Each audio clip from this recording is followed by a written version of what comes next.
Hello friends, welcome to JDS educational academy.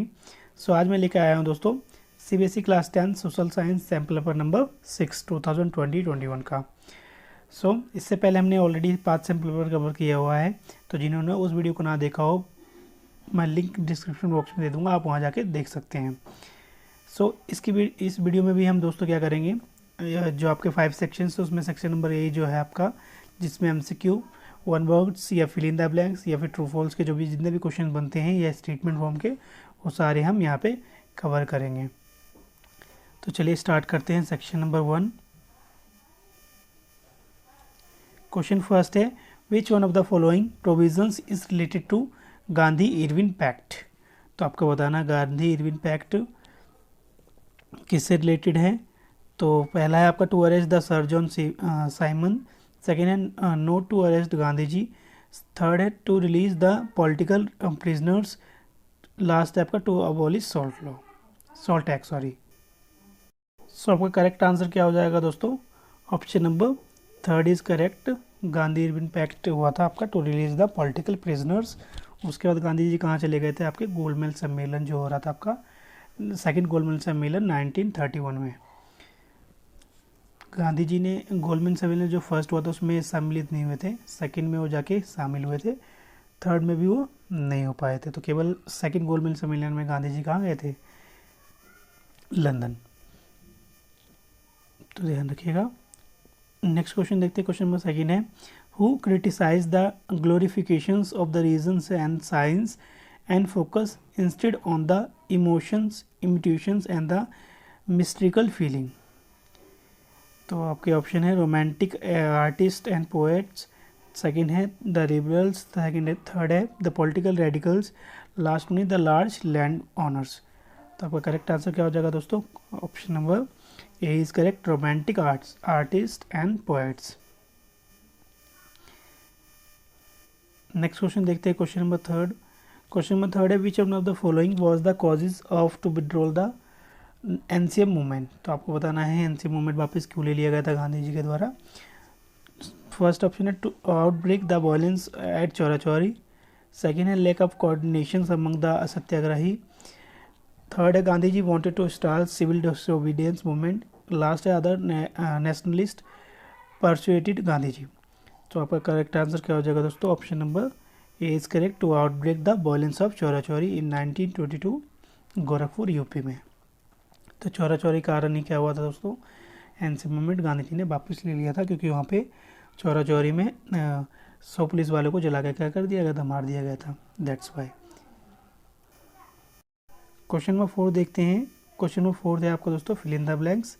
So first है आपका, India stand second as the world producer of sugar but occupy the first place in production dash and dash. So आपको बताना है in dash में क्या आएगा। तो पहले में आएगा दोस्तों आपका GUR गुड़, और दूसरे में आएगा दोस्तों आपका कंदसारी KHANDSARI।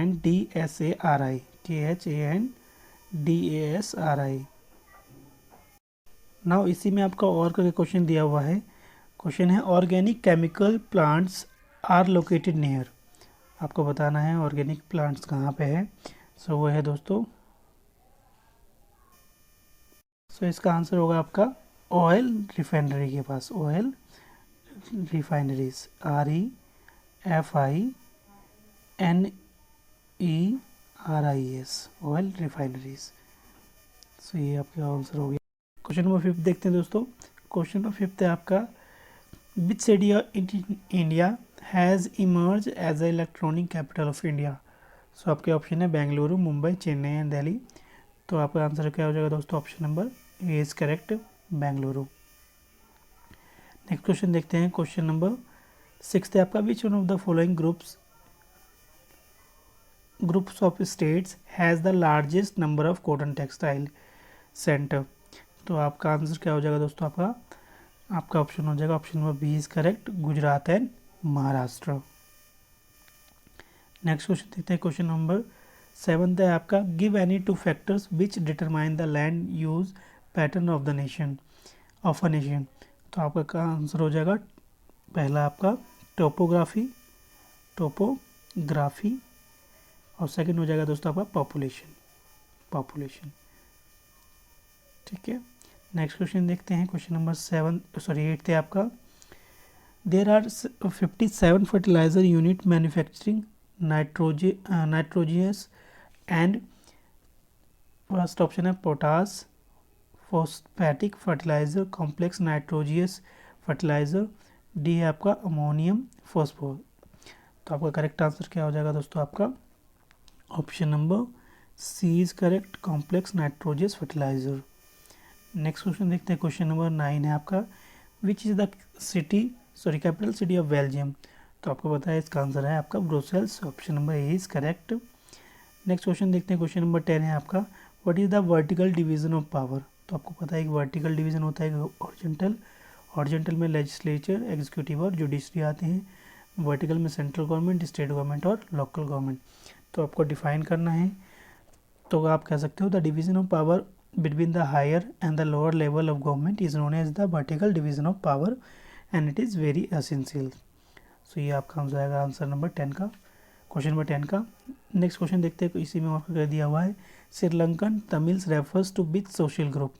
तो आपको बताना आंसर इसका हो जाएगा दोस्तों, Tamil natives of the country is called Sri Lankan Tamil.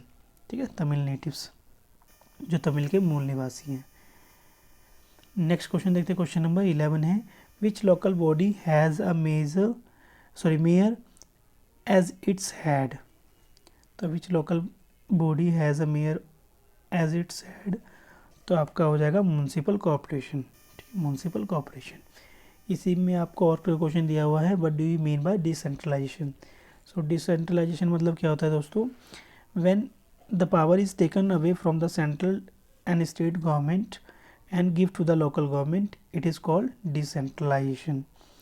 So basically ये idea किस पे based होता है दोस्तों, the basic idea behind the decentralization is that there are a large number of problems and issues which are the best settled at the local level. तो इसलिए क्या किया जाता है, पावर्स को डिस्ट्रीब्यूट किया जाता है सेंट्रल स्टेट से लेके लोकल गवर्नमेंट तक।